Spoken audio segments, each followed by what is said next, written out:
This is your sound study guide. For those of you who are watching, good job. All right, sound study guide. What must happen in order for sound to be produced? So sound has to be produced from a vibration. That means there has to be something to hit against each other or move in order for there to be sound. So molecules have to bump into each other, or solid molecules or liquid molecules. There has to be some kind of matter in order for there to be a vibration. So that brings us to our second question. Why are the movies incorrect when they show you that you can hear an explosion in space? That's because there's no matter in space. So there cannot be a vibration if there's no matter. Sound doesn't have any matter, so space doesn't have any matter, so it doesn't have any sound.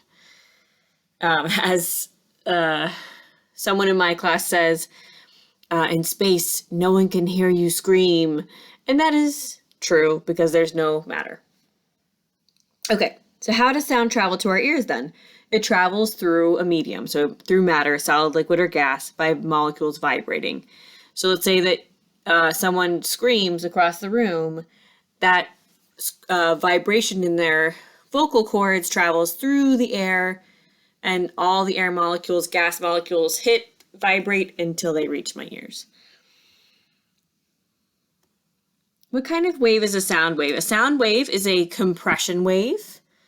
Different than a light wave, which is transverse. A sound wave is compression. And think about it like that slinky, right? It's like that slinky experiment. Very similar. And wavelength is the distance from one compression to another. So if you look at the diagram on your study guide, compression is that part where it's squished together, and wavelength is the distance between two of those spots that are squished or compressed. In what medium, so solid, liquid, or gas, does sound travel the fastest and why? Sound travels the fastest in a solid, and that's because the molecules are so close together. So it's easier for them to vibrate and jiggle and hit each other than a gas, which would have to travel pretty far to hit the next molecule. And if you are not sure, let's say you get to the test and you're like, I don't remember, put your head on a table or wall and knock. Then try the same thing up in the air and knock. You'll notice that the knock was much louder when you had your head on the wall or table. That's because the solid molecules were vibrating so nicely. What's the difference between the molecules in a solid and a liquid? So solid, like I just said, they're really tightly packed together. It holds its shape.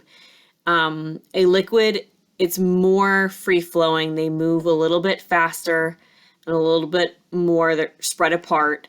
And it takes the shape of its container, right? When you pour water from a tall glass into a short glass, it's going to take that shape.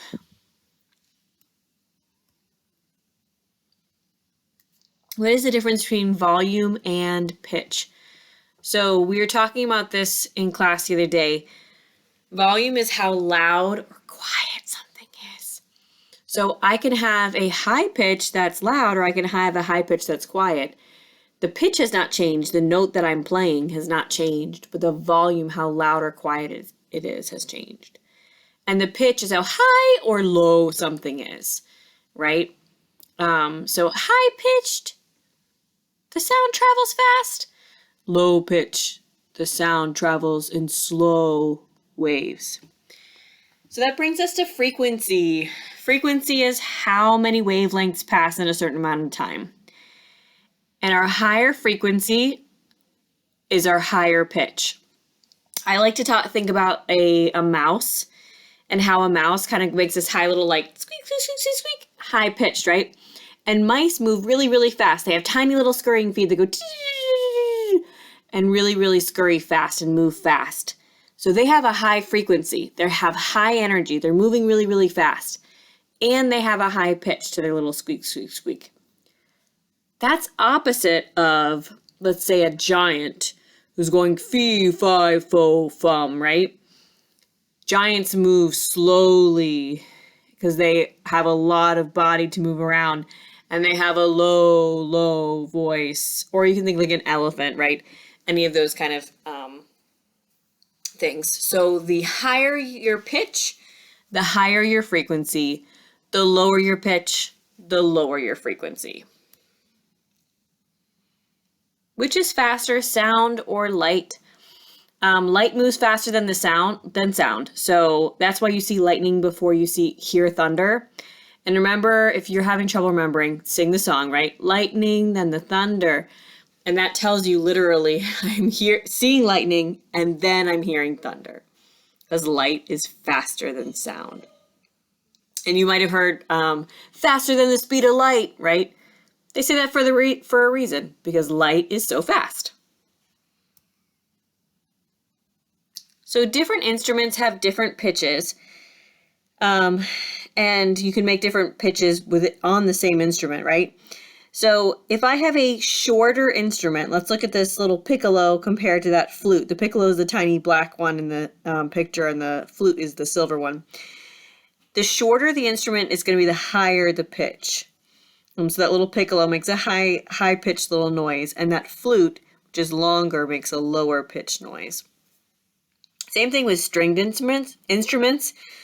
So if I'm playing a violin, that's going to be really high because it's a smaller string, right? Shorter string compared to like a cello or bass, which are really, really big instruments.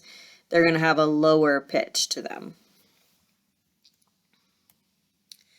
What is a vibration? Vibrations are involved in the transmission of sound. In other words, we need a vibration for sound to move.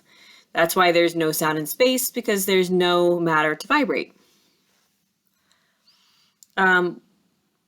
Echolocation is the last one. This is similar to what whales use, what bats use. Submarines also use it, but we call it sonar when a submarine uses it. And basically they make a sound. It bounces off something in front of them and comes back to them. So that tells them how far away their prey is, what they're using it to help them find food. So if a bat's making a tiny little squeak, squeak, squeak, it hits the butterfly and comes back and they go, oh, excellent, there's food right there, right? Same thing in boats. The sonar tells them if there's anything in their path that they're going to hit, or other boats that are near them. And that's called sonar. But same thing as echolocation, where you're bouncing sound back to you to see how far something is. Good luck on your test, guys.